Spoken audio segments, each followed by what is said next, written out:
मुंबई ही सगळ्यांची आहे असं आपण अभिमानाने सांगतो, पण ती खरंच मराठी माणसाची आहे का? हा एक प्रश्न रोज माझ्या मनामध्ये उरतो. मी ह्याच मुंबई शहरामध्ये लहानाचा मोठा झालो, शिकलो, वाढलो, तरीही मुंबई आज मला आपलीशी वाटत नाही. का? असं का बरं? मी एखाद्या जॉबसाठी इंटरव्ह्यूला ज्यावेळी जातो त्यावेळी माझ्या कामाबद्दल न विचारता पहिला प्रश्न हा असतो की तुम्हाला भाषा कुठली येते, हिंदी की इंग्लिश?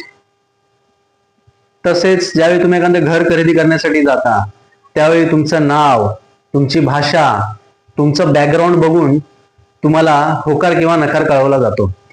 आणि हे सगळं घडतंय हे आपल्या महाराष्ट्रामध्ये. हेच खरं मला बोचतंय. हा जो आज व्हिडिओ बनवलाय तो कुणाच्या द्वेषासाठी किंवा कुणाविरुद्ध बोलण्यासाठी नाही, तर हा जो माझा अनुभव आहे त्याच्याबद्दल मी हा व्हिडिओ बनवलाय. मुंबई ही सगळ्यांचीच आहे, त्याच्यात काय वाद नाही. पण ही मुंबई सगळ्यांची असताना ती मुंबई पहिली आपल्या मराठी माणसाची आहे हे आपल्या लोकांनी विसरता कामा नये.